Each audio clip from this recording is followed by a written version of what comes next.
going on? Jake, what's going on? Boss, how you doing tonight, my main man? Welcome to On and Off the Field with their fan Dylan. Yeah, buddy. We got some important business to take care of right off the start of the show. Should we do it now, or do we need to give her a minute? Do we need to is now good? We'll give her a minute. We'll get through the warm up first, and then we'll. Okay, so we're gonna give it a second. We got important business to take care of, but we're gonna give it a minute. Yo, Dos Primos, what's going on, man? I think we're having Rapid Dave on tonight. Boy over at Strikeout Beer, Rapid Dave Streams. He'll be joining us for a little while on the show, but main priority tonight is we're gonna be talking about some Walter Payton Man of the Year Awards stuff. Oh yeah. So we're just gonna do a couple that we chose, our teams, and then a couple others that we want to bring up. But if you want us to discuss or look into or talk about a specific team, specific player that's awarded or a nominee, then we'll bring them up. But we'll give you the website, all the info when we get there. But first and foremost, let's get through this warm up. Let's make sure everybody out there is freaking flossing. Yeah. I messed up. Make sure you're flossing. Yeah. Which is follow, observe, subscribe, and share anything on and off the field related. And my boy Durf can tell you much, much more about flossing. Oh, yeah. Yeah, it's recommended out of 10. 10 out of 10 podcasters recommend flossing and approved by Stefan Diggs. But you can follow, observe, and share on Instagram, Facebook, and Twitter, and subscribe to our YouTube or our Twitch channels, which we are currently live on right now. And you can find us on all of those platforms at OOTF Podcast. Make sure to click the link in the video description to get all the other links that you need to be successful in following this podcast. Make sure to rate and review the show on Apple Podcasts so that we know how we're doing and what you like or dislike about this award-winning show. Nobody dislikes anything about the show, though, right? No, nobody. Wait, who could possibly dislike anything about this dumpster fire that we call a podcast? I couldn't think of one negative thing to say. Welcome to the show, everybody. I see we've got a lot of people in here, a couple of likes coming in here. Thank you, everyone. Welcome to the show. We got this fancy little phone number up here in the top right-hand corner. That is the right-hand corner, right? Yeah. Yep. That number, you should be able. We haven't had anyone try to call in yet, but if you wanted to call in, I'm pretty sure that number will work. If it doesn't, then it doesn't work. We'll try and fix it. Yeah, we'll try and fix it for next week. So, just anything that an award-winning podcast, natural, just can't do things right. And in the top left-hand corner is our wonderful network that we're very happy to be a part of, the Notoriety Sports Network, which is approaching freaking 20,000 followers on Facebook. Wow. Get some. Buddy. Let's go. So they're really great over there. A lot of great content, posting things as they happen. A lot of other great shows. So it's just up and coming. 20,000 followers, and it's just going to keep getting better. This is just the start of the network. So bada bing, bada boom. There you go. What else? Is that the whole warm-up? We already done with that? Yeah, it's a lot shorter nowadays than it used to be. Yeah, we used to say a lot more. Yeah, things changed. For the better. Fine. Yeah, for the better. We don't have to riddle. Not all change is bad. Exactly. Not all change is bad. Yeah, the website is dead. But the website description, the website link, the new one, just gives you links to everything. And that should be in the description of this video. I wonder what awards. Oh, dude. I don't know if it's going to work because I got a green screen, but if you can see it. Bam. The Maps Media Next Best Podcast winner. Right there. This is like glass. This is like a real thing. Yeah, man. Yeah. Yeah, man. Nice and hefty. Nice and hefty on and off the field. He has one that's behind him somewhere with his Funko Pops. Somewhere right there, somewhere. Right back here somewhere. Somewhere over here. Yeah, we got this during the summer of 2020, kind of like middle of the year. Yeah, I want to say August. August, September, right. Somewhere around there. Yeah. But it's interesting. I got to put our Teespring link in there because you can buy stickers too. Oh, yeah. So if you want stickers, do you have the good one though? Which one's the good one? The die cast one. That's just the shape. Yeah, this one. Yeah. Cool. We got that one, and then we got like a square one, and then we got a black one. There you go. Cool stuff, bro. So I just felt like bringing all that up for some reason. He wondered what award, so I just went all out. Yeah, there you go. Just got to let the people know. Got new viewers coming in here every day. Absolutely. Thank you, sir. Yeah, we're going to try and get more awards. I don't know where we're going to get them from, but you never know. So we're going to talk sports, and we just saw that Rapid Dave just joined in. So we're going to bring him in, and we're going to talk some sports before we get into our Walter. Before we do that, oh my God, are we ready? Are we ready to do that? We're just gonna say it. I'm not singing. All right, hold on. Let's bring Rapid Dave in, and he can sing. He can sing with us. Rapid Dave. Oh, hello. What's going on, man? Oh man, just living the best life. The best life. I'm telling you, just glad to be here. Yeah, I'm glad you're here too. All right, so it is Durf's wife's birthday. Yes. Today. Okay. It is her birthday today. We're singing happy birthday. Okay. All right, you ready? Yeah. All right, here we go. 1, 2, 3. Happy birthday to you. Happy birthday to you. Happy birthday, dear. Her name's Emily. Emily. Happy birthday to you. There we go. There we go. We're good to go. We just won another award right there. That segment right there, just best podcast in America. Maybe right behind Strikeout Beer, maybe. We're your least favorite podcast. Ah, that's true. I forgot about that. There it is. It's right there. We're staring right at it.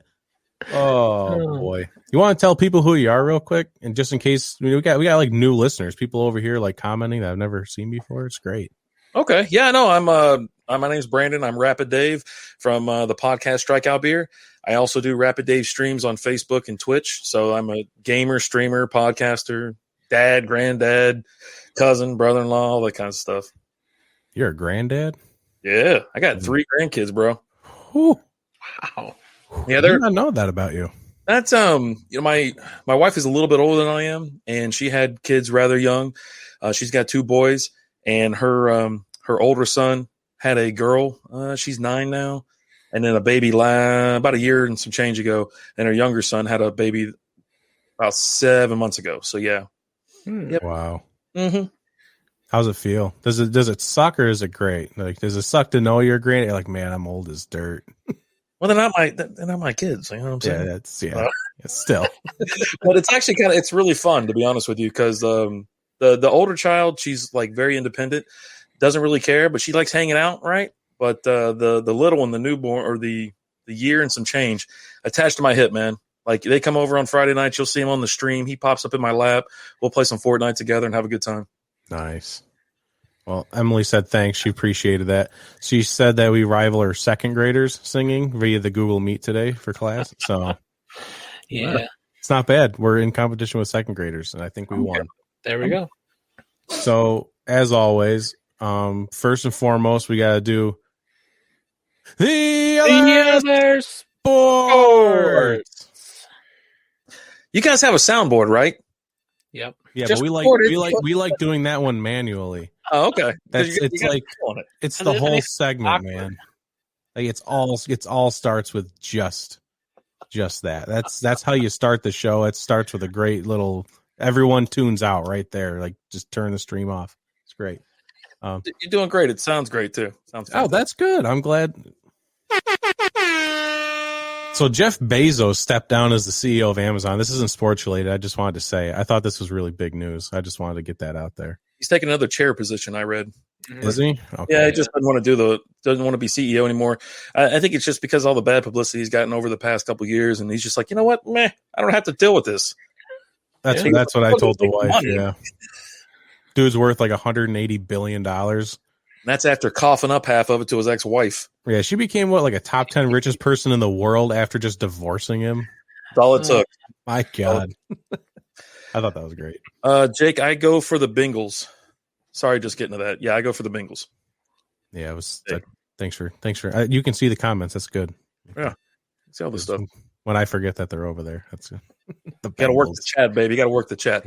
The Bengals. What's wrong with you? I feel bad, but I'm from Kentucky. What do you want me to do? I'm from Western New York. I'm a Seahawks fan.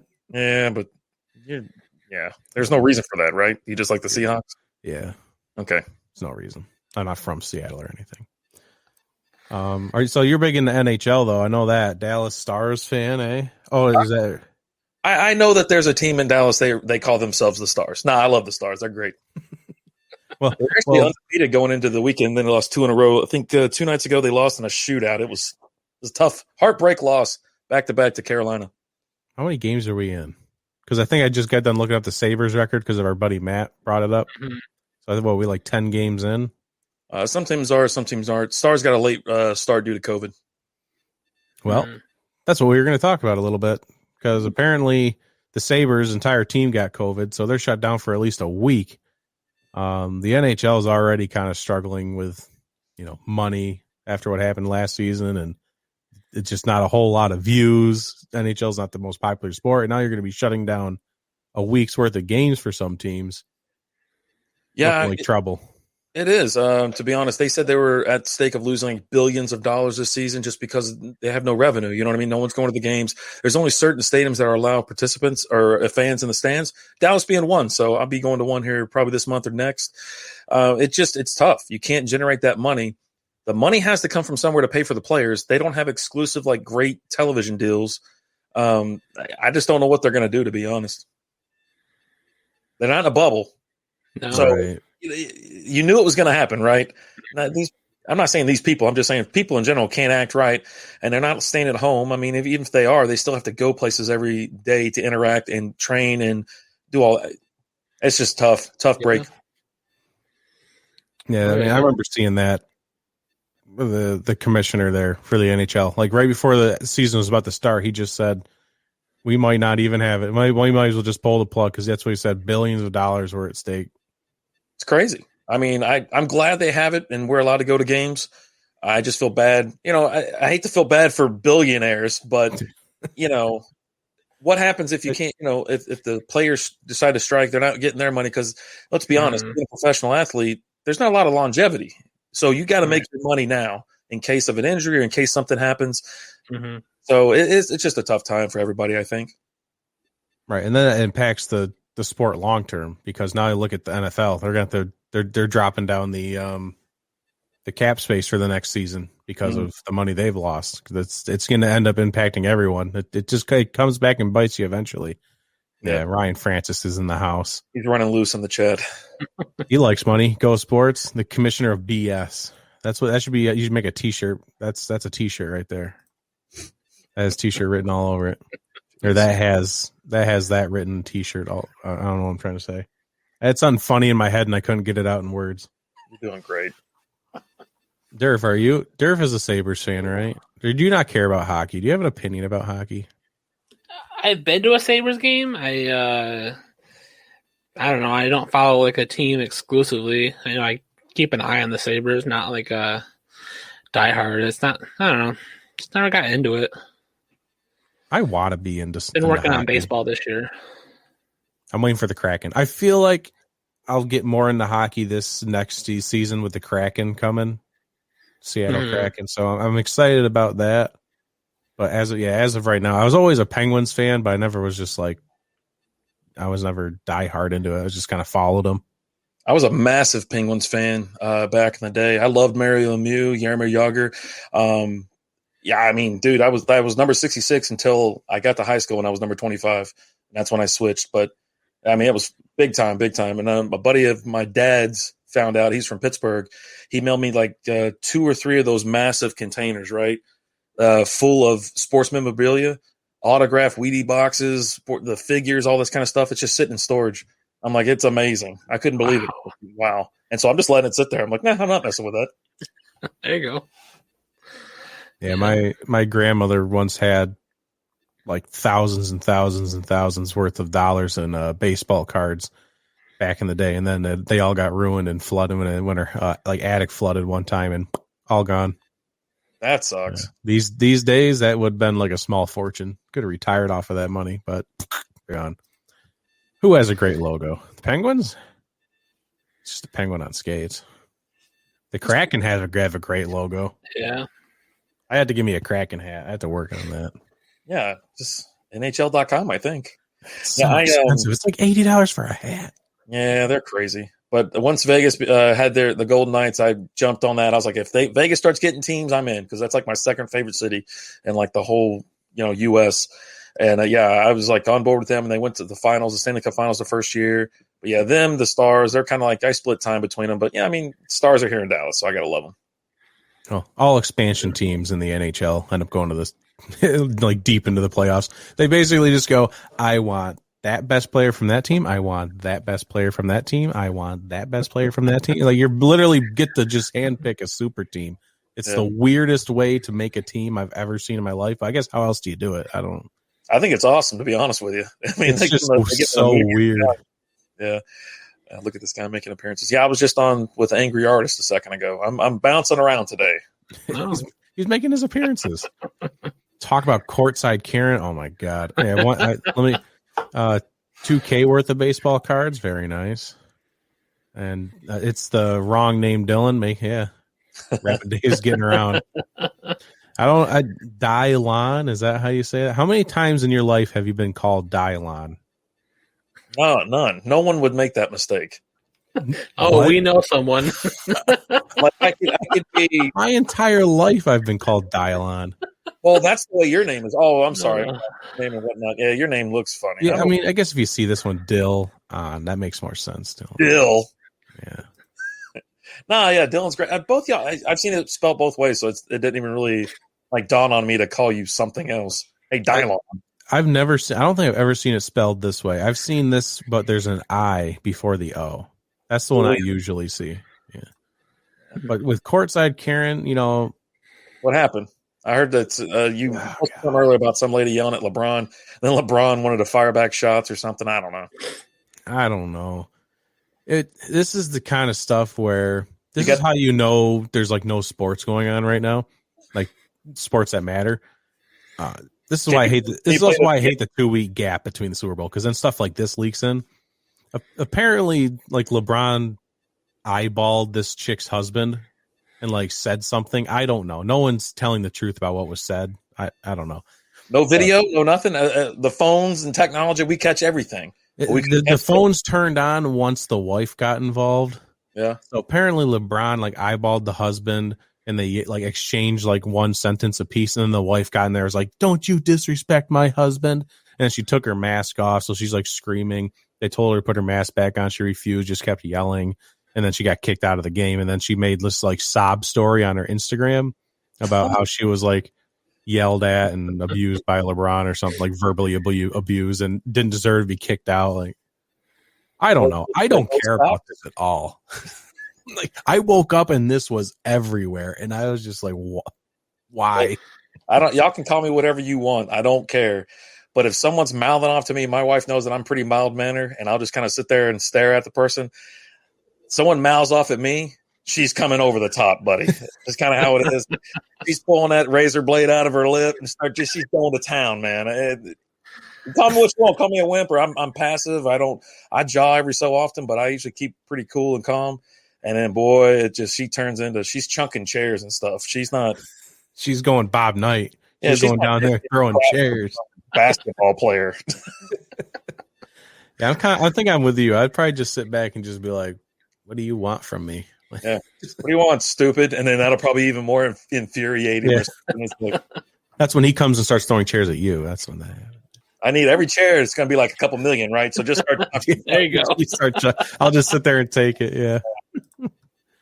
Dylan's a common mistake. Is that how people? That's probably how people spell your name.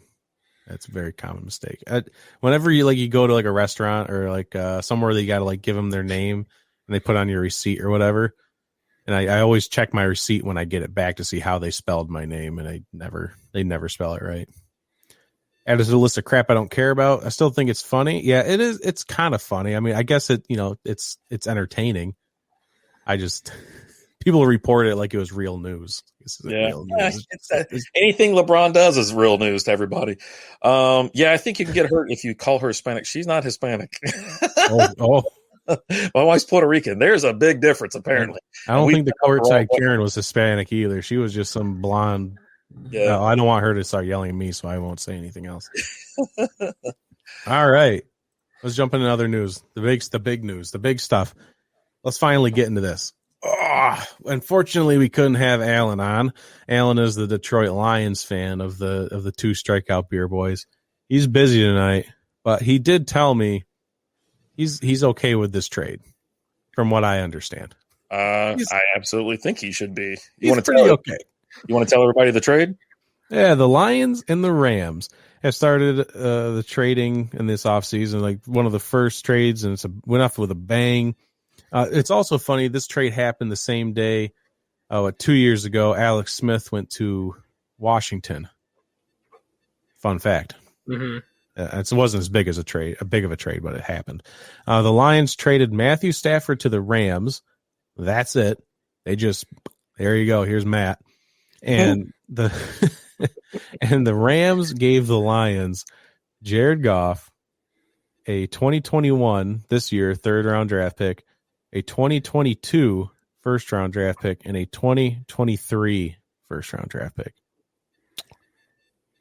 Well, just so everyone's clear, that means the Rams will not have a draft pick, and pending more trades, the Rams will not have a first round draft pick till 2024. Unbelievable. Yeah. Jared Goff was the last player to get selected by the Rams in the first round. They don't make the first round, apparently. They just don't care. So now, and someone said now it's a competition. Now the Rams and the Seahawks are usually division rivals on the field. Now they're also division rivals when it comes to who's going to pick in the first round less. Hi, Darren. Darren.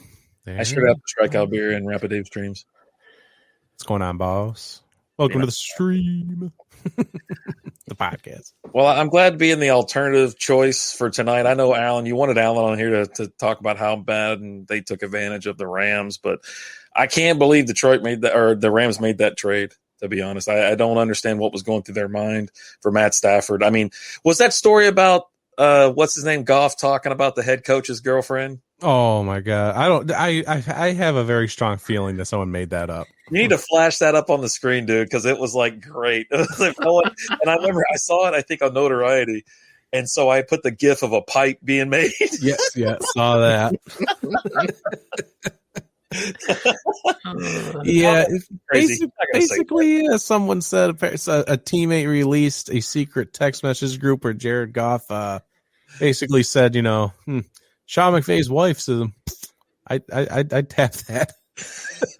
I can't think of what it was. It was a hot pipe. I'd pipe that, I guess, or something. Yeah. I can't keep up with the lingo. You young kids today. It's too much. You young kids.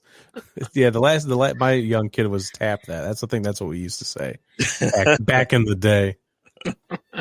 I mean, the only way the Rams won this, there's only one way to look at this with the Rams winning, and that's they got rid of Jared Goff's contract.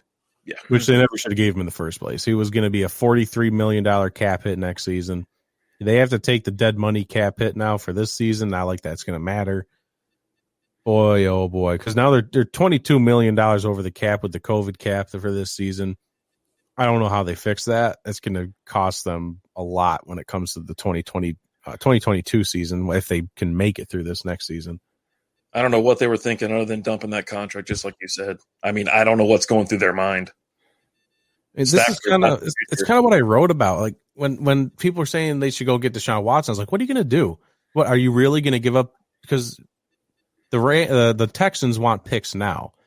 You don't have picks to give them now. You're going to have to convince somebody. Well, if you want first round picks, they're going to have to be 2-3 years down the road, which isn't as appealing to a team that wants to win now, like the Texans. With the Lions, they're rebuilding. Like, okay, fine, give us your 3rd round pick this year, and then we'll just steal them from you down the road, and we'll just completely handicap your future. I think right now, the Lions are definitely a worse team, but if you look towards the future, 2-3 years, the Lions will be better than the Rams after this trade. In my opinion, I think this is the point where the Lions turn it around. And unless the Rams win the Super Bowl this year or next year, it's going to get ugly fast. Someone's losing their job for sure. Yeah. And they'll just blame it on this. No, whoever they want to get rid of, whoever signed off on it, and they want to get rid of these coaches, these GMs or whoever, it's just going to be, this is because you did this. So, oh my God, who do you think will win the big sports game? Ryan loves sports. Derek, you got an opinion? I don't know. I see it as good for Matthew Stafford. Get something different. See if he can do something this year. Because if he doesn't do something this year, I mean, like you said, it's going to go down hill real quick. Which does make it a little interesting that Detroit sent him there. I mean, the Lions don't want him to be successful anywhere else. So send him to a team that's on the fringe of, to collapsing, then see what he can do and be done. But I don't know, it's just insane how the Rams just give up first round draft picks like it's going out of style. They just don't care. That's what they want to do. I mean, the Texans did that with Laramie Tunsil. Yeah, Laramie Tunsil with the Dolphins. With B.O.B. doing all the wheeling and dealing when he shouldn't have. Yeah, you got a sexy 3rd round pick for DeAndre Hopkins and a backup running back. Yeah, solid. No problem there. But yeah, I'm curious if what Dan Campbell's approach is going to be with Jared Goff and presumably who they draft for quarterback this year. How he approaches that, that depth chart. So what pick did they get this year or the upcoming draft? Mm-hmm. What pick is it? Like what number? I think it's 7. The Eagles dropped to 6 after their loss, so the Lions are at 7. Yeah. Okay. There's going to be a quarterback there. They're going to be drafting one, right? I mean, Jared Goff is not the future either. Right. Yeah, I'm curious. I am curious what they're going to do with that pick because I think a lot of your top quarterbacks are going to be gone. It's going to be a weird year. I think the only pick we know right now. I hate talking about the draft before. Oh God, this is like my big pet peeve. Trevor Lawrence is the only guarantee right now. Everything else is up in the air. You got Justin Fields. He's an Ohio State quarterback. No one knows what's going to happen there. You got that kid out of BYU. You got the kid out of North Dakota State, Trey Lance, a couple others. So there's plenty of quarterbacks out there if they want to get one at 7. I'm sure there'll be at least one left, but. Oh, yeah. Yeah, Jared Goff definitely is in the future. I would agree with that statement. Mm-hmm. What else is there to talk about this trade? Not about it. Jared Goff went from soaking it up in California to Detroit. Sucks, right? God, that would suck so what bad. A kick in the nuts. And Matthew Stafford, he gets to rest his injuries now by just sleeping on the beach. Mm-hmm. Oh, I forgot. Let's do some comments before we get to the next thing here. Play a game. How many drinks will Rapid Day spill tonight? That sounds like a fun game. 0 so far. Okay. Always nice. I spilled a ton the other night when I got trashed Sunday night. I was catching stuff it was leaking through the table, and I was catching it with like my feet. I was like, oh my God. Time to go to bed, bro. It's time to go to bed. I don't think this comment happened, in my opinion. I think someone made this up because I saw it once and no one else ever reported on it again. So I'm just going to go ahead and say it didn't happen. Right. Yeah, it leaked like months ago, right? or something popped I up. have no idea. I'm telling you, I saw that before, and then I was like, it's back again. Now they're saying he's traded. I go, what? Over that? I was like, this happened forever ago. So it was obviously made up. So, yeah. Yeah. And they just brought it back after the trade. Mm-hmm. Mac Jones is a sleeper, apparently. I don't know. Do you want to become famous? Oh, I want to become famous. I just, oh my God, I can't deal with, I can't. Because now I got to go over to Twitch and delete it. I just don't want to. I'm too lazy. Just make me a mod. I'll go in there and start banning a ton of people. All right. I'll do that after. Or have Ryan do it. Ryan, dude, he's the most ruthless mod I've ever dealt with. I have a quarter if they need one. The Rams need a quarter. I'm here for the booze and the pie. TJ is in the house. No Fortnite, but it's a good podcast. All right, on to the next one. Jason Witten, obviously retired. I'm curious if he's considered a top 5 tight end ever. There's a lot of great tight ends out there. I don't think he breaches top 5. He might crack top 10. I was supposed to do research on this. Maybe in the offseason we do a lot of top 10 stuff. There's a lot of time to talk about that. Yep. So we might do that soon. We might lead off with tight ends just because of Jason Witten. I think maybe it's top 10, but his toughness and his longevity is definitely going to make him as an argument for like maybe the 10th spot. Right. So, I mean, I can rattle off like probably the top 5 just sitting here right now. There's a lot of great tight ends. I can only go back to like the 90s and stuff, but there's several that. Yeah, you don't have to go back that far to find some of those top tight ends. I'm telling you, man.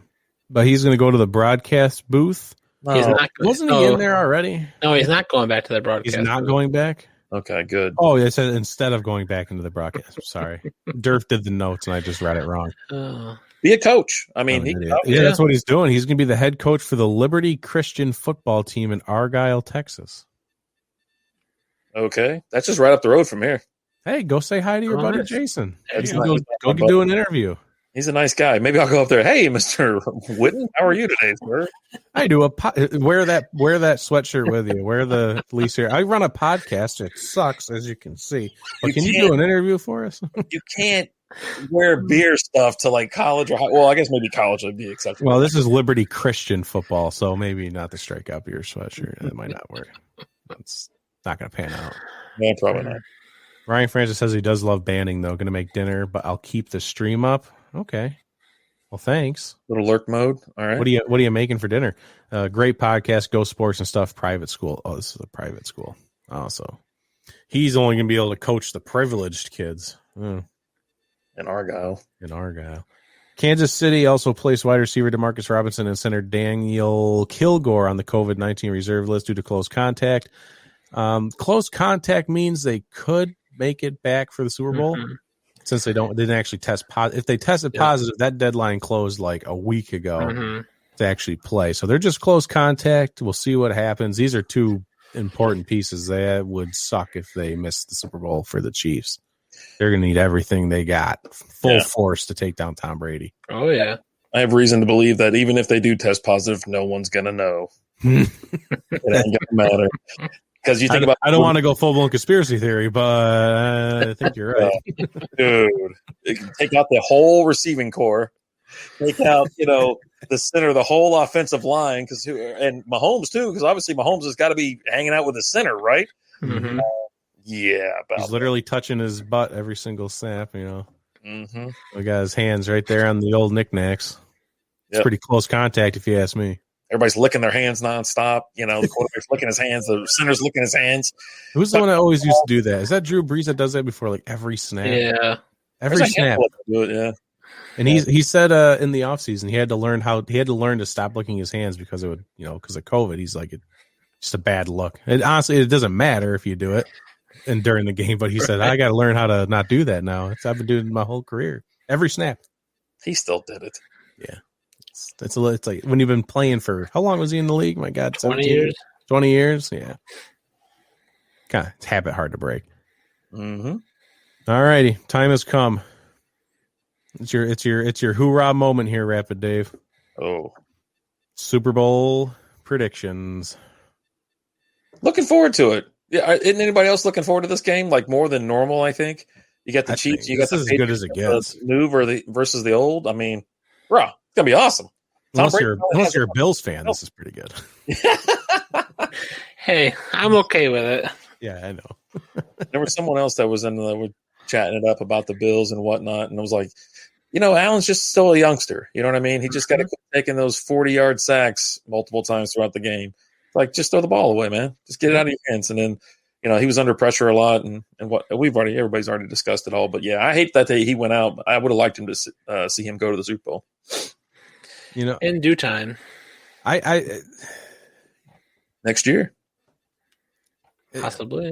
There's such a trend with Josh Allen, though. Wild card round, he made some mistakes. Then they go to the divisional round, and he made some mistakes, and they end up losing that game. And then they go to the championship game, and then he looks nervous again. He's like, every single step he progresses, like he looked really good in the wild card game. He looks really good in the divisional round. And then this year he gets to the championship game, which he's never been in before. Mm-hmm. And he just reverts back to this like kid that's just looks nervous, making stupid mistakes. He's trying to do too much. That's just what he looked like again. Because last year, 2 years ago, it was against the Texans. He like flipped that ball back at Dawson Knox for no reason at all, just making stupid mistakes. So maybe next year they get to the championship game. He's like, all right, I've been here before, and they can get over that hump. But then he gets to the Super Bowl. What Josh Allen are we going to see? You're going to see the guy making too many mistakes again. And then that'll rip the hearts out of Bills fans again. They're going to lose a fifth Super Bowl that they've been in, or whatever time this is visiting the Super Bowl. He just had happy feet. He'll calm down eventually. He'll get there, but he was just under a lot of pressure. Defense came after him strong. They knew how to kind of contain him and how to rattle him, and he got rattled early. I would say the AFC Championship game was probably, besides Week 6 against the Chiefs, the only other time that we saw this bad Josh Allen. Like last year when they went to the wild card and imploded, that whole season he was up and down. And like a lot of people were talking about what Josh Allen are we going to see in the wild card, and it didn't pan out. But this year he's been a lot more consistent for year three. Like most improved player, sign him up. I don't care if he doesn't get MVP, but most improved, hell yeah. Who else would be out there considered for that? Most improved. That's a tough award. That's the one people forget about. Yeah. Josh Allen, yeah. You saw they put up his stats. He went from 20 passing touchdowns to 40 this year. I mean, yeah. Isn't his completion percentage went up 9 points? Went up. When you 11, I thought. Cole Beasley, they don't drop anything, so it helps. Right? Yeah. Get them close enough, they're going to catch it. So. The correlation of his stats going up and then adding Stephon Diggs, that's not a coincidence, I don't think. Mm-hmm. So we're looking at good weather. I heard today on via the Dan Patrick show, they're calling for, Durf has upper 50s here. They said 70s. That might be during the day, though. They said rain showers in the morning, but it's going to taper off for the game. Yeah. Who do we currently sit with for winning Super Bowl 55? Actually, I'm staying away from betting the money line or anything. I'm kind of taking the under. I'll be honest, man. I have zero idea who I think is going to win this game because Tampa Bay's got a good defense, and if they can get these receivers under control, somehow control or contain Tyreek Hill, but you also have to keep an eye on Travis Kelsey. And Mahomes is obviously very great at making plays. He can move around, so they're gonna get worn down, I think. Because can Kansas City go back to back? I don't know. I really don't know. It's Tom tough Brady, to go back to back. It is, and then you have Tom Brady, who's got the best offensive weapons he's ever had, I think, at this point. I mean, don't get me wrong, Gronk and Edelman, they were great, but you have Gronk, you got Godwin, you have Mike Evans. I was going to say, he still has Gronk. I know. But let's take away Edelman. Would you rather have Mike Evans, Chris Godwin, Scotty Miller, like any of the? I would have any of them over Edelman. Edelman's fun and all. He's really shifty. He's a good guy, but I would take like any of those three over Edelman any day. And then you have Scotty Miller, who says that he's faster than Tyreek Hill. So I don't know if he's just crazy or he just got that on his, Look, I don't know. He's fast, right? He looks fast, moves fast, but no one moves or looks like they're moving faster than Tyreek Hill. Tyreek Hill literally made every defender on the Bills' defense miss on that one play. I think everyone knows what I'm talking about, but it's the one where he stepped out of bounds. It was like a 30-yard game, but he stepped out of bounds at one point, got brought back, but he made everyone miss. Oh, yeah. He's crazy fast. He's got that football speed. Excuse me. He got speed, is what it is. Who gets more catches between Tyreek Hill and Travis Kelsey? Kelsey, I guess. I would think so. Kelsey had, 9 catches before halftime in the last game? It was insane. Those kind of questions, dude, I try to stay away from because I don't like I like prop bets and stuff, but I don't know. Like, because it could be Tyreek Hill, he's only getting 5 catches, but he's got 200 yards. Right. You never Oh boy. This would be a tough game for me to handicap or even make a guess on because I really do think that Tom Brady and the Tampa Bay Buccaneers are going to win this game. The defense is going to hold up. Brady's just going to be chunking that ball around and this outlast the barrage from Mahomes. When I think of that question, I think about Winfield Jr., the rookie safety for the Bucs. And that man, if you want someone that's going to be physical enough and fast enough to handle a Travis Kelsey in the middle of the field down the seam, Winfield's going to be your guy. And then you got, God, why am I blanking on his name right now? The linebacker. God, that's annoying. Devin White, sorry. Yeah, Devin White has been playing his absolute. If there was like an MVP for the playoffs, like the playoffs as a whole, I think Devin White would probably win it. That dude has been playing like an absolute monster. So between Winfield and White, I think you can corral Travis Kelsey pretty well. Tyreek Hill, on the other hand, they do have physical corners, but if they're going to focus on Kelsey and let Hill try to beat them, I think Tyreek takes it with catches here. There'll be a lot of checkdowns, a lot of get rid of the balls, get it to the fast guy. Mm-hmm. So I'm gonna go with Tyreek over Travis. Yeah. That's just me breaking down what I see personally.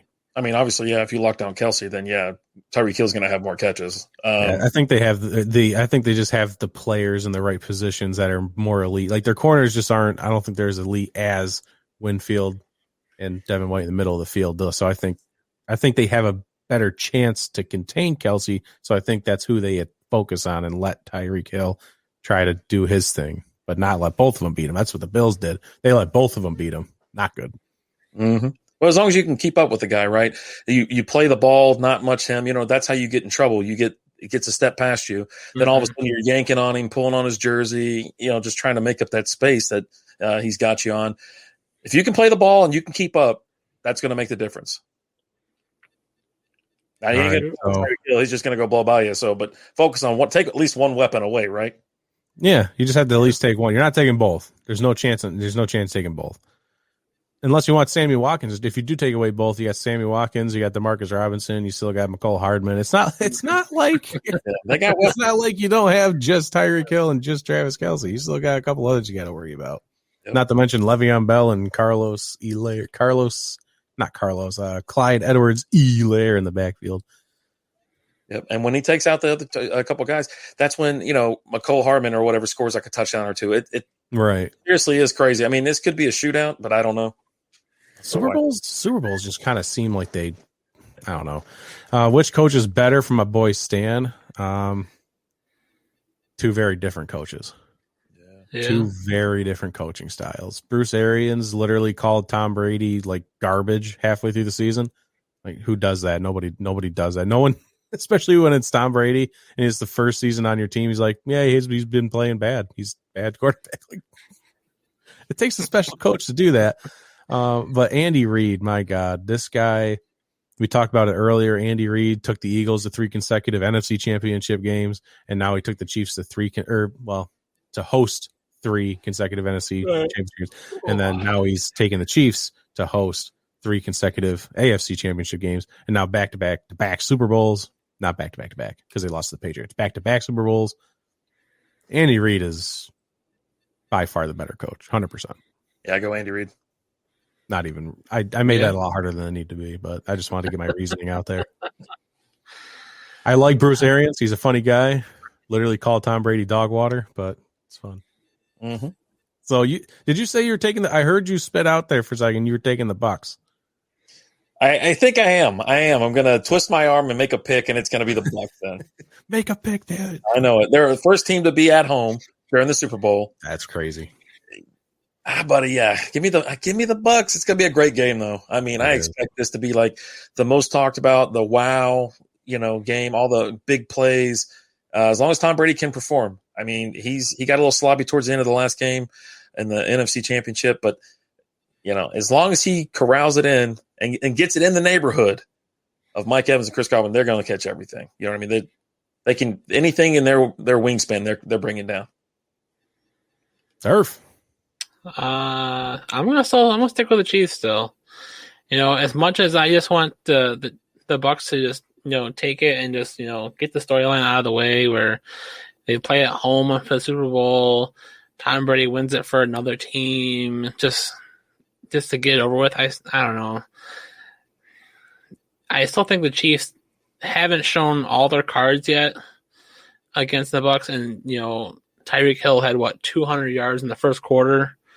So I don't know. I think this is going to be. I think it's going to be close for sure, but I'm going to take the Chiefs on this one. Yeah, I got to go with because what happened with the Bucks and the Packers. Mm-hmm. The Bucks absolutely destroyed the Packers in the regular season, and for some reason, when the playoffs hit, I was like, the Packers. That won't happen twice. So I picked the Packers. Guess what? The Bucks repeated what they did in the regular season. Mm-hmm. The Chiefs have already played the Bucks. This has happened already. We saw what the Chiefs did to the Bucks. I'm not making the same mistake twice. I'm picking the Chiefs to kind of repeat what they did. This is a Super Bowl and it's Tom Brady, so I think it will be close, but I will not make the same mistake twice. I will pick the regular season winner. I will pick the Chiefs. Nice. Question for you guys, Fry Bolt. If Tom Brady wins, does he retire? If Tom Brady loses, does he retire? No. He's still got another year on his contract. He'll keep going. Okay. He's already talked about playing past 45. He's not going anywhere. Not a chance. Gotcha. Yeah. Do you think he is? Man, like you say, he's got another year, and it just doesn't. He looks good, right? He's lost a step. Obviously, he's 40, right? 40 something, but he can still throw the ball. He can still move around. He still commands the team, and now he's on like the best team he's ever been on. Yeah. Why would he just stop all? I'm done. I mean, if he wins, it might make it easy. If he loses, right, he gets that bitter taste in his mouth, but then want to come back one more time, give it one more shot. Mm-hmm. This dude's trying to put a ring on every finger. I'm telling you, he can do it too. Why not? Why not at this point? Just get him a better O-line and a better running back, and oh my goodness. Well, we can't thank you enough for coming on. You've been on here a few times. Starting off the month of February strong. We had a strong January month. We're going to try and rebound here with a strong February as well. Starting off strong with Rapid Dave from Strikeout Beer and Rapid Dave Streams. Thank you for joining us. Appreciate it, guys. Y'all have a good night. You too. All righty. I didn't make a banner for Walter Payton Man of the Year stuff. No retire. Chiefs Tom can't throw and catch time. Yes, Stanley the Eagles fan. Yeah, we all know Tom Brady can't catch. Oh yeah. Oh, that was hysterical. It's just his old arms just kind of didn't quite make it. I think it was Malcolm Jenkins though that was about to light him up if he would have caught it. So I think he might have made a little bit of a business decision there, like not diving for it. That's why he's able to play still. Yeah, because he makes those business decisions. He knows what he's doing. All righty. So let's get into our Walter Payton Man of the Year stuff. Yeah. Walter Payton Man of the Year. Award-winning podcast right here, folks. On the fly. Appreciate it. We appreciate you. For those that are wondering, there's Rapid Dave Streams. Go find it. That's the picture you're looking for. Make sure you're following him, and make sure you're following Strikeout Beer. There's that Strikeout Beer. Make sure you're looking for that. Great stream, great podcast. Podcast is also part of Notoriety Sports Network. So get on it. Go hit that like button for him. There you go. All right, and their show's actually tomorrow. Strikeout Beer's on Wednesday nights. Mm-hmm. So for those who are not aware, the Walter Payton Man of the Year Award.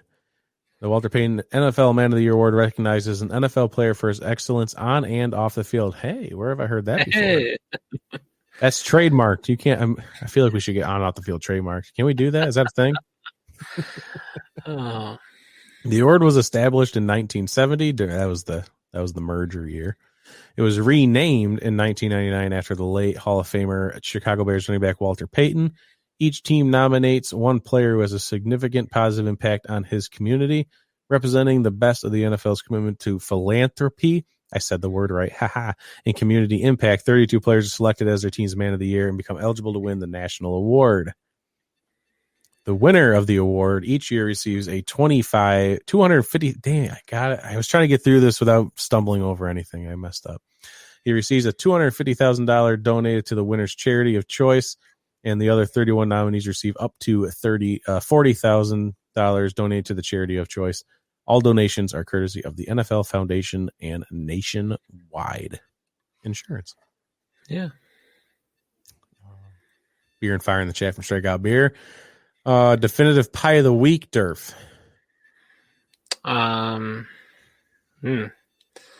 It's not a very pie week for me. No? It's a birthday cake week. Oh, that's... So it's a birthday pie. Okay. Or are we doing birthday cake?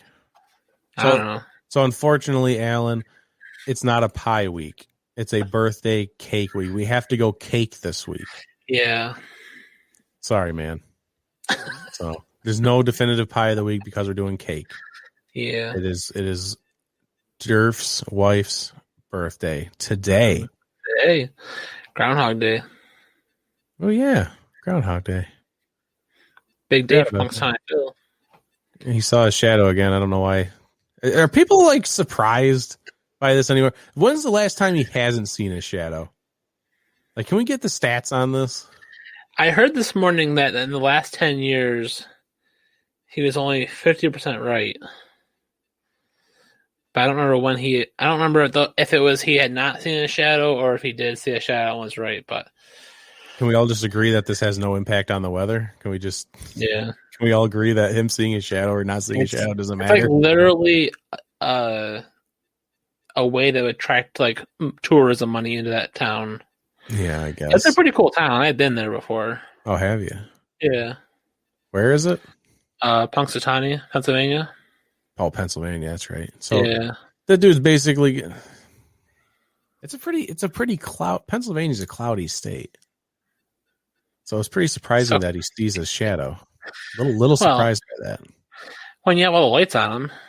Oh, that's everyone's taking flash cameras on a stage that's lit up by floodlights. Yeah, he's probably going to see a shadow. Yeah, we kicked Rapid Dave. He got too drunk. He was spilling beer all over the place. Pie of the week. Yeah, what kind of cake? What kind of cake we talking? What kind of cake? Yeah, what is it? Tonight was a yellow cake milk chocolate frosting. Ooh. And then we had at my in-laws, we had a torte cake. Which have you seen those before? Yeah, those are good. All of the skinny layers, all the extra frosting, and the sprinkles on the outside. Yeah, oh, yeah. Good stuff. That's real good stuff. So that's our cake of the week. Darren says pecan is the pie of the week. So there we go. We're letting Alan down. Pretty sure if he's a vampire, you won't see his shadow. So are you calling the groundhog a vampire? That's a show waiting to be written. Wait, has this groundhog died yet? Is this the same groundhog, or they keep replacing him? He's died like 50 times. He's died 50 times? Oh, okay. So this is like not the same one. Okay. No, it's like the 20th one, I think, or something. Who knows? Okay. I wanted to confirm that because I wasn't sure. Yeah. Triple fudge chocolate chick with, oh my God, with caramel filling. Wow.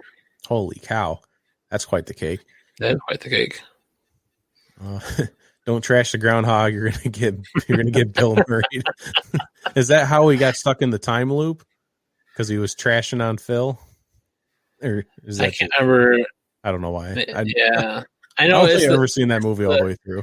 Yeah, I don't think I have either. That's a hot take, maybe. Oh. It's amazing. Triple fudge chocolate cake with caramel filling. It does sound good. All right, you can send that to us in the mail. We'll give you the address via DM. All right, now that we finally got through the comment section, they never say why, but it's obvious.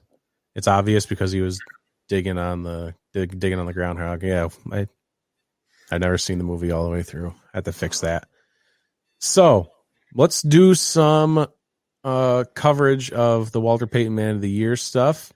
We'll start with our teams. All right. And I can share my screen as well. I mean, I can God bless it. I hope I can. Oh, I got to click additional buttons to do this. Hold on. Here we go. Let me get this banner out of the way. Never seen it. I've watched it on a loop today. It's on AMC. I don't have cable. All right. So we have the Buffalo Bills, Harrison, Hot Dog Arms, Phillips. Durf, you know your man. Yeah. So his big thing is the Playmakers Organization. And hold on a second. There we go. I got links too. I'll pull it. Okay. So the Playmakers Organization, it really is truly getting everyone to be inclusive, and using sports as that platform, for that positive change.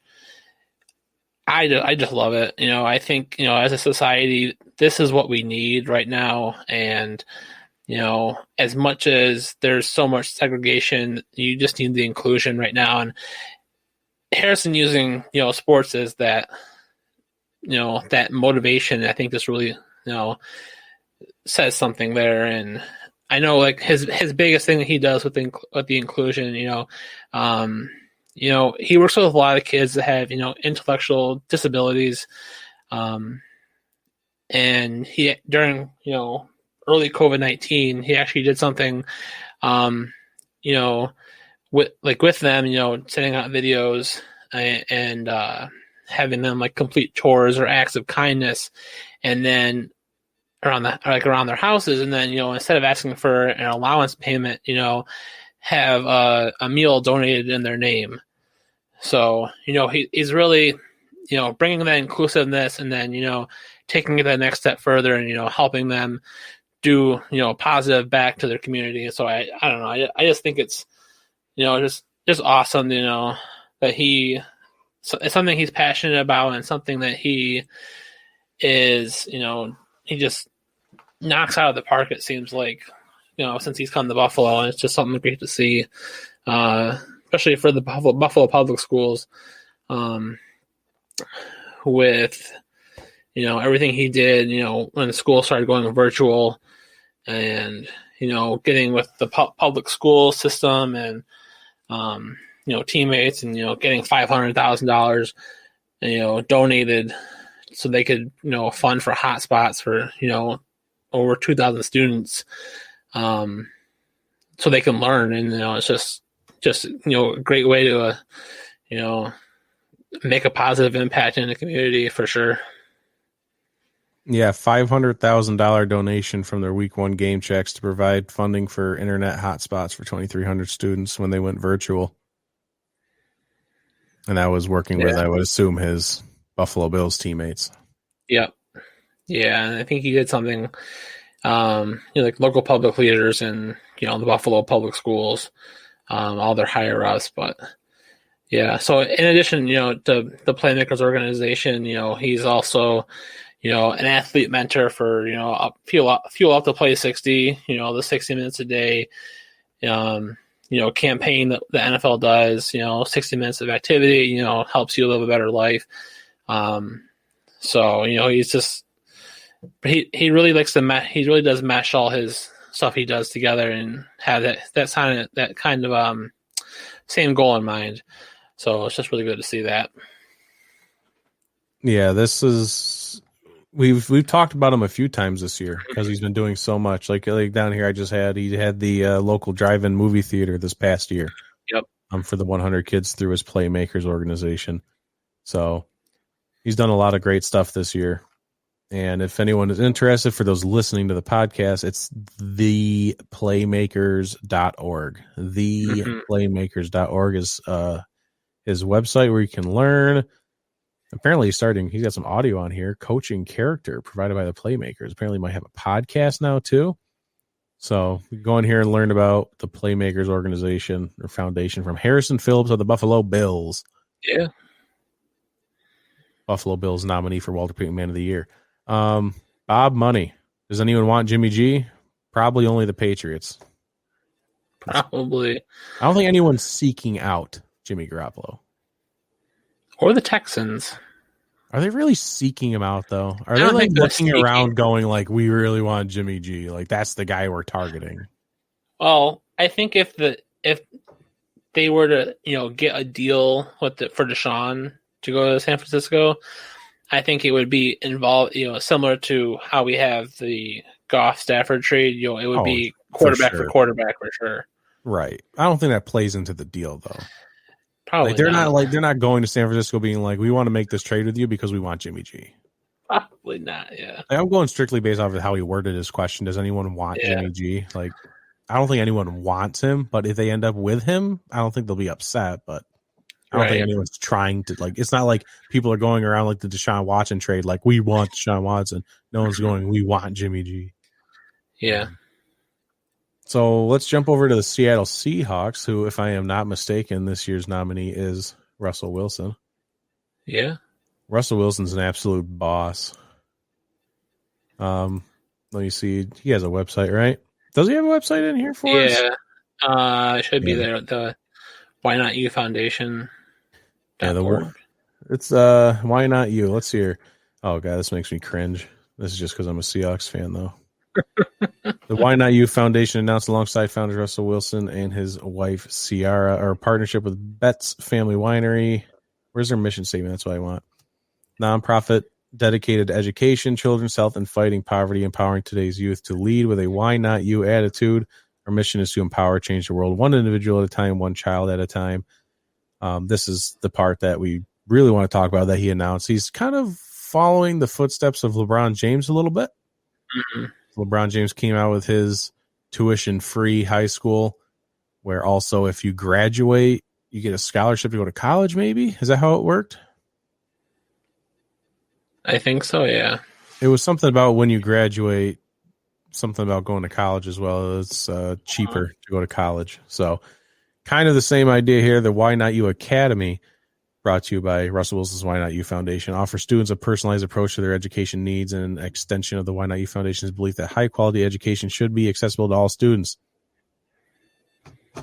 Let's get that through our heads, folks. Yes. For some godforsaken reason in this country, schools' budgets are based off of property taxes. Why that is a thing, I shall never understand. So if you go to school in downtown, use like regionally, downtown Buffalo, downtown Rochester, downtown anywhere that property values are decreased a lot, your schools are going to be garbage, which is completely asinine. So they're not given proper education. The school will continue to inspire tomorrow's leaders to lead with a Why Not You attitude, just like all chartered public schools in Washington. Why Not You Academy has the flexibility to innovate and tailor learning using a blend of relevant classroom learning and meaningful real-world experiences. Russell Wilson does a lot of stuff. Mainly, the one that most people know about is, I believe it's every Tuesday. I believe he goes to the Children's Hospital in Seattle. He's been doing this ever since he was drafted. So he's been there, 9 years? Mm-hmm. Pretty much on a weekly basis, he goes and visits the children in the Children's Hospital. Just goes and visits, signs stuff for them, hang out with them. And then he ended up putting a section in the hospital for parents to, be able to, because it's a hospital. Mm-hmm. He built a section in the hospital for parents to be, where it's a actual living space, kind of, where they can get away and kind of take a deep breath. That's not just like a waiting room. Mm-hmm. So that was the big part for Russell Wilson. I encourage everyone to go to this website that we have that we're looking at right now. Where is it? NFL.com/honors/man of the year. Because then you'll be able to look at all the nominees.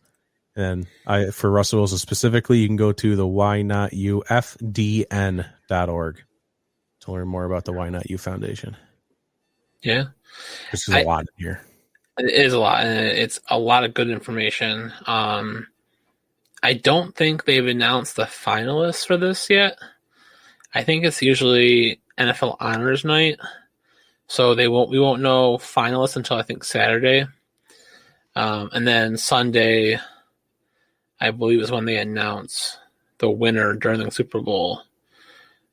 And usually, I think it's like three players. I think are finalists. Usually, I think last year we had like Greg Olsen and Eli Manning or something. It was like off like big name players.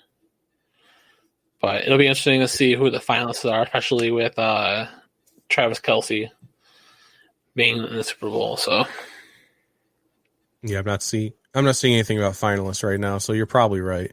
I'm not sure of the exact day they do it, but what you're saying sounds right.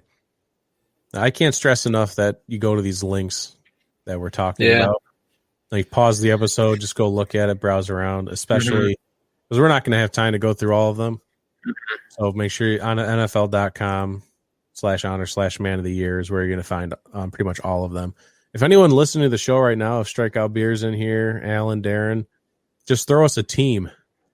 And we'll look into them. Do you have any that you specifically want to look into? Let's see here. I think I had one. I'm trying to think.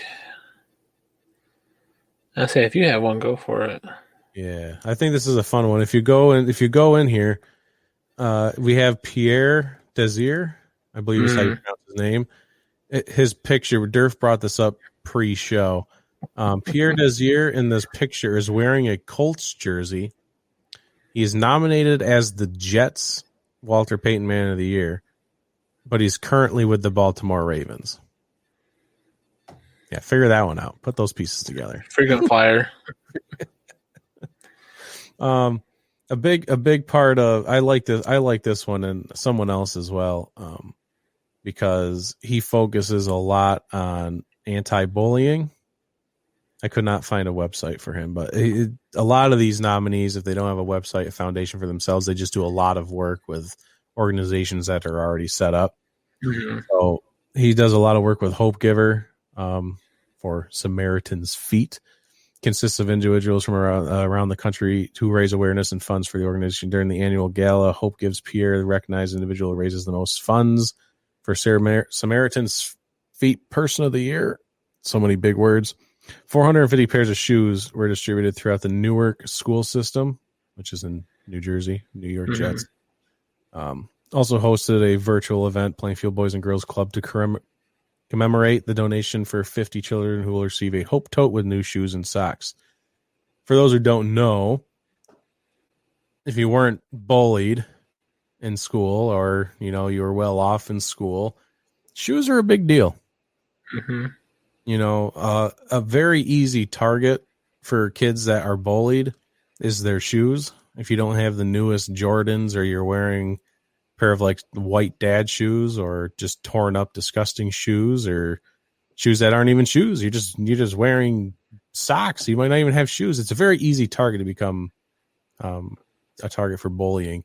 So it's a big deal to be able to give these shoes to kids in the New York school system. And I can read this all day. This will take us all night to read through everything to do. But this is the part that I singled out because I wasn't personally bullied for my shoes. Luckily, I was bullied in high school, so I focus on these athletes that do focus on anti-bullying. I know there's someone else in here, but if you have someone else, we can look them up. Let me just peruse one person real quick. I saw the name of the organization, and I was like, that's interesting. But I didn't get enough detail on it yet. And ads every time. And while you think, I can just rattle off all the nominees real quick. Yeah. So real quick, for everyone at home, for anyone that's watching, we're sharing our screen, so this kind of seems counterproductive because you can just look at the screen, but this is a podcast as well. So for the podcast people, I have the websites on here, so I'm going to go this way. We already mentioned Harrison Phillips, Playmakers Organization, the playmakers.org. We got the Miami Dolphins, who is Byron Jones. He does social justice initiatives. New England Patriots, Devin McCourty. He and his twin brother. They do the Tackle Sickle Cell Foundation, I believe. But that's tacklesicklecell.org. And they do a lot of stuff with like blood drives and helping people with sickle cell disease get the treatment they need. We just talked about Pierre Desir for the New York Jets. Pittsburgh Steelers, Vance McDonald. He partners with Convoy of Hope a lot. That's like he does a lot with COVID-19. He did a lot with his hometown when they got hit with a hurricane somewhere down in Texas. So that's convoyofhope.org. Baltimore Ravens, Bradley Bozeman or Bosman, I'm not sure. This is the other one. He makes an impact with at-risk children who are in danger of childhood bullying. So you can go to bradnickybosman.com. It's a little bit of a mouthful there, but bradnickybosman.com. Nice. Cincinnati Bengals, Gino Atkins. I love this one. He does the week of giving during the Thanksgiving week. Mm-hmm. He does a lot of cool stuff. But this one, you just does a bunch of different things. Like each day of the week, he's doing like shopping for people, and the next day he's handing out gift cards, and the next day he's doing this. It's just like a crazy week of him just going off, like helping anyone he possibly can with all these different programs. Right. I've talked about that one before on the show. Mm-hmm. Cleveland Browns, Myles Garrett. He's a member of the Waterboys program, waterboys.org, building wells in third world countries, providing water. And, if you go to the NFL.com website, there's a video on there of Myles Garrett doing he took a 2-week trip somewhere in Africa to do to build a well. Good. It's a good video. Kevin Byard of the Tennessee Titans provides help to anyone in need, basically, in this community. It's the ByardFamilyLegacy.org. It's a fund. Basically raise money, puts in the fund, and he helps people in need with the fund. Mm-hmm. Houston Texans, Michael Thomas. He's a social justice leader, and he also has Camp Mike T, which in that camp, he helps kids do like SAT prep, ACT, financial literacy. He helps kids get ready to leave school virtually, which is amazing. Yeah. That's what we need in our education system. We just need something like that to prepare kids when they leave. Yeah. So that's good. He does a lot of work with social justice. He was kind of like the lead guy in the NFLPA that with the whole hashtag end racism stuff that the NFL did, like the stuff in the end zone, all the T-shirts the players wore, decals on the helmet. He had a lot to do with that. And the Indianapolis coach, Jacoby Brissett, another social justice leader, and he has the hashtag Breaking Barriers efforts, helping the minority culture kind of get to places that they don't usually get into. Like getting hired as a head coach, Eric Bieniemy, stuff like that. Jacksonville Jaguars. This was kind of a fun one. Josh Lambo. He does a lot with animal rescue and pet adoption. Change up the rhythm here. Pet adoption. Yeah. Save the animals. Save the animals. Save the puppies. We have Kansas City Chiefs, Travis Kelsey, Operation Breakthrough, operationbreakthrough.org. Are we going to go back to Travis Kelsey? We will come back to him, yes. Okay. Denver Broncos, Justin Simmons, social justice and supporting youth education at the JustinSimmonsFoundation.org. Las Vegas Raiders, Alec Ingold. He does a bunch of stuff. If you go to NFL Man of the Year, their website, this guy does a bunch of stuff. Adoption stuff. I was watching the video that's on there. He literally admitted that he just goes from one thing to the next. I'm going to try and raise money for this. I'm going to try and do this next. I'm going to do this foundation. He just keeps doing he's just very active. Yeah. Oh, that's great.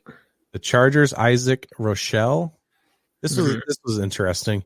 He actually started hashtag See You on Sunday, I think it is. Okay. And encourages people to not use social media on Saturdays. Oh. His whole thing is social media is becoming toxic and not an unhealthy behavior. So he's trying to get people to use social media less and just kind of, remember that you're a part of this, like the material world here, not right. Not like, have to always be on your phone. So that's an interesting effort from him. I kind of actually want to look into that one a little bit more. Okay. The Philadelphia Eagles, Rodney McLeod, Youth Development and Eliminating Barriers for Education and Healthcare. That's changeourfuture.org is his foundation. The Washington Football Team, Jonathan Allen. Yes. The Sasha Bruce Youth Work Organization. Yes, this is the one that I wanted to talk about a little bit too. I just think it's awesome. I was just reading, following up on the information that's on the Walter Payton Man of the Year page for NFL.com. So, in 2020, Jonathan Allen, he's worked with the Sasha Bruce Youth Work Organization. He's in weekly counseling meetings, sessions with youth in the community, contributing to the Rapid Response Funding Initiative. Him and his wife, work with this foundation or organization, and just really put a lot of time into it. So besides, just doing counseling, they're doing, financial and time contributions to the network, the youth work.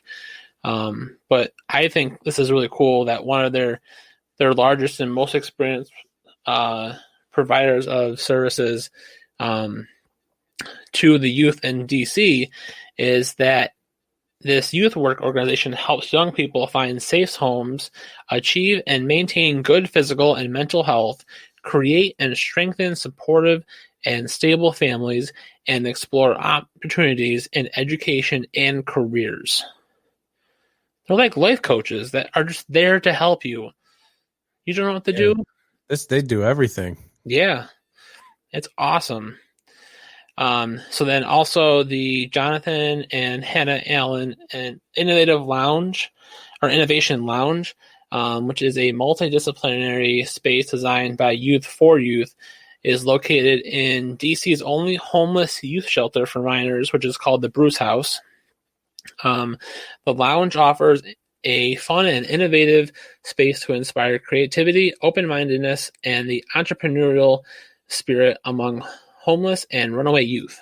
The lounge is outfitted with Microsoft Surface Pro laptops, wireless access points, dedicated study and learning spaces, gaming and entertainment systems, and so much more.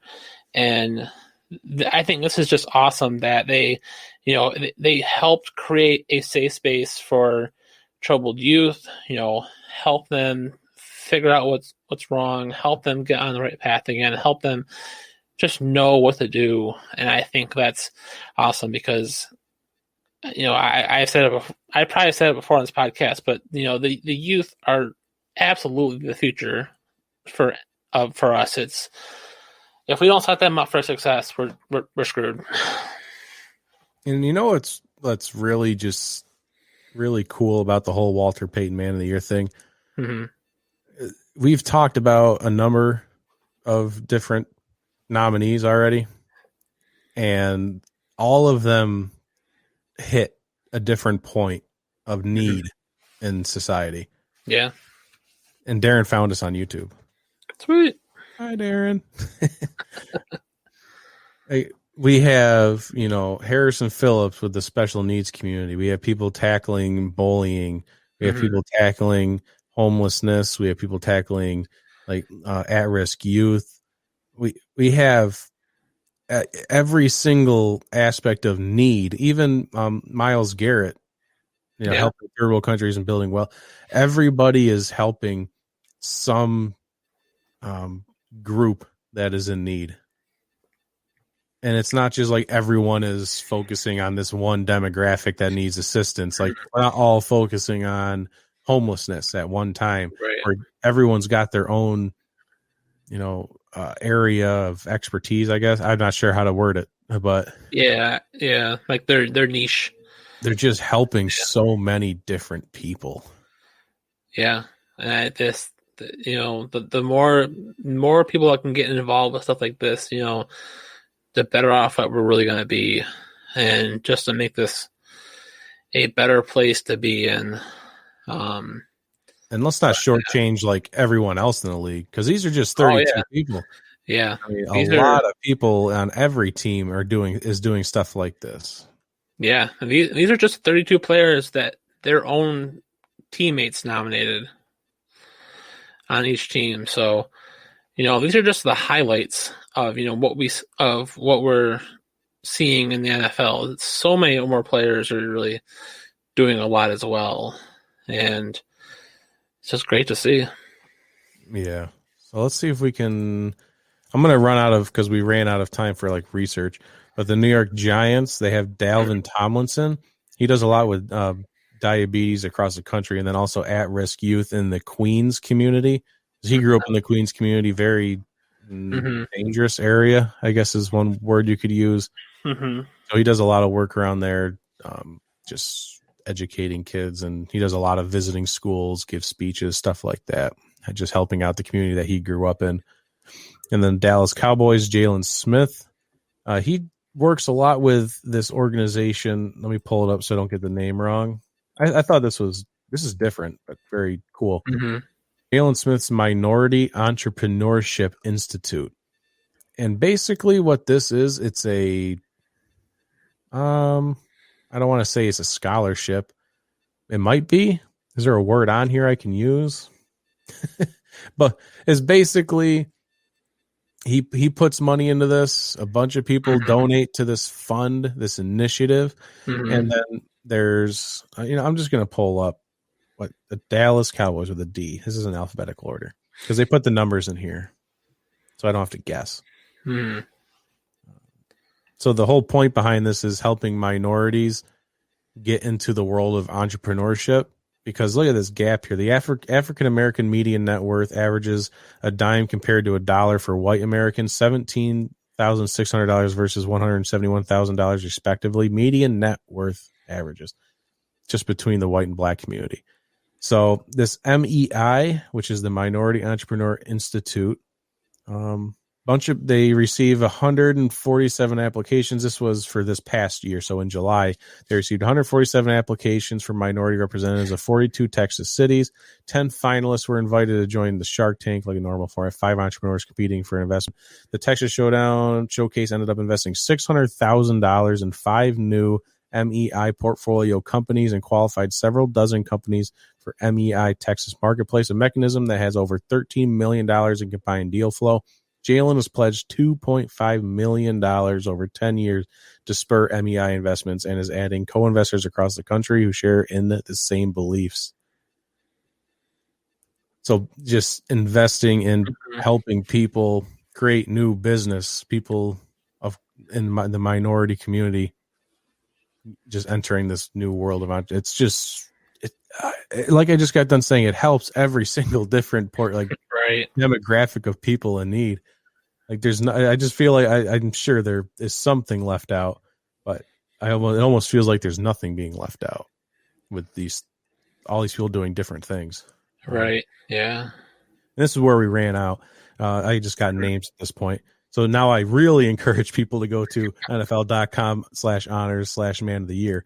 I highly encourage that, because I can just tell you for the Green Bay Packers, Corey Linsley, Detroit Lions, Trey Flowers, Chicago Bears' Jimmy Graham, the Minnesota Vikings, Eric Kendricks, Tampa Bay Buccaneers, Mike Evans has the Mike Evans Family Foundation. Let's take a look at that real quick. Yeah. We can still circle back to the Chiefs too. Oh, that's right. So let me rattle these last ones off. Carolina Panthers, Shaq Thompson, Atlanta Falcons, Stephen Means, New Orleans Saints, Demario Davis, Seattle Seahawks, Russell Wilson, the Why Not You Foundation, San Francisco 49ers, Eric Armstead, Los Angeles Rams, Andrew Whitworth, and the Arizona Cardinals, Corey Peters. Oh, I shouldn't have closed that. So we got Mike Evans, the Family Foundation Catch for Kids. Let's see. Let's see if we can find a mission statement on his website. Do you know of anything? The goal of the Mike Evans Family Foundation is to support, empower, encourage, and motivate today's youth with an understanding that no goal is unattainable. We plan to give students a chance to reach the end zone of life, no matter who they are or where they come from.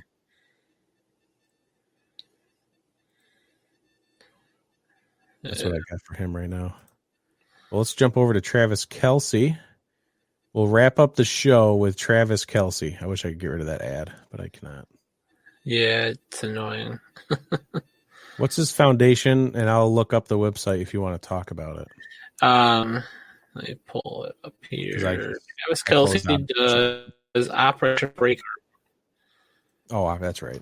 And he actually was they did like a charity challenge for, end of the year. And it was like a big social media push, and, Travis Kelsey ended up winning it. This charity challenge, which was like extra money towards his foundation. I can't remember exact numbers here. Before the proverbial ink had dried on the new pack, Travis announced a $500,000 donation to Operation Breakthrough, which allowed for the purchase of a new building for the agency. Let's see if we can.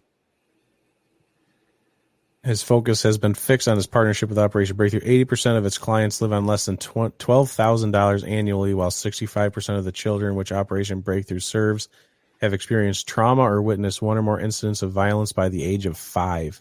Candidly, the agency has self-described its work as being focused on serving the poorest of the poor in Kansas City.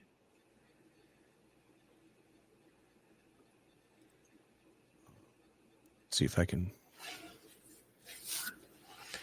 Always try to look for the mission statement when I go to these websites. Yeah. Operation Breakthrough provides a safe, loving, and educational environment for children in poverty and empowers their families through advocacy, emergency aid, and education. So the $500,000 goes towards a new building to go up to provide those services for families in need, at-risk youth, anything like that that's needed in the Kansas City area.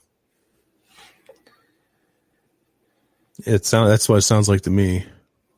Yeah, no, definitely. He has his 87 and running foundation that he does. Oh, I see that. I don't know, like I'm blanking on the word, what to say. And like conjointly with Operation Breakthrough, which was the foundation he started in 2015. Which to date, he has personally donated $750,000 for charitable efforts via the foundation, with another $250,000 scheduled to be made before the end of this year, as in 2020, because this all comes out in December 2020. So, but yeah, I'm looking at a nice even million for ending 2020 with his foundation there. Yeah, I just went. Just type this in. See how easy it was? All I did was Google 87 and running, and it just popped up. Mm-hmm. This is the kind of information we try to push to our listeners. Yeah. Very simple to do. He has right here in the first thing on his website that they had over 1 million votes for their hashtag Walter Payton Man of the Year challenge, and they received $25,000 to put back in the Kansas City community. So what does the 87 and running do? Our mission is to empower disadvantaged youth to achieve success by providing resources and support to their communities and cultivating their talent in the areas of education, business, athletics, STEM, and the arts. We seek to change the outcomes of underserved youth and communities across the U.S. by creating access to opportunities, enrichment, and advancement. So kind of what you were saying before, the youth are the future. Yeah. And the world's getting tougher out there for these kids.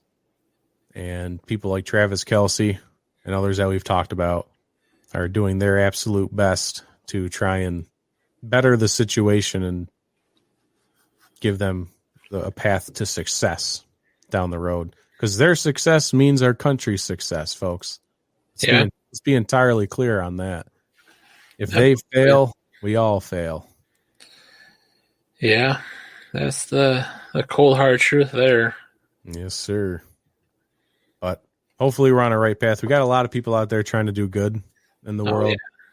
So God bless their souls, all 32 of them and anyone else. I mean, that, like we already said, that's just 32. Mm-hmm. There are a lot of other people doing a lot of great work out there, not just in the NFL. A lot of great people in the NBA, MLB doing the same exact kinds of things. So we're going to end the show a little early tonight. We have a birthday that needs to be celebrated. So you enjoy that. Thanks. For anyone that's wondering, this has been On and Off the Field with Durf and Dylan. We appreciate everyone that showed up, all the comments, all the likes. We had 20 reactions. People Nice. just liking. It feels good. Great. Yeah. And we're both picking the Chiefs. So go Chiefs. Go Chiefs. And next Tuesday, post Super Bowl, we're officially be in the NFL offseason. Boy, oh boy. Oh, yeah. Regardless of what we're going to be talking about that week, we will be back. Because Mama didn't raise no wussies.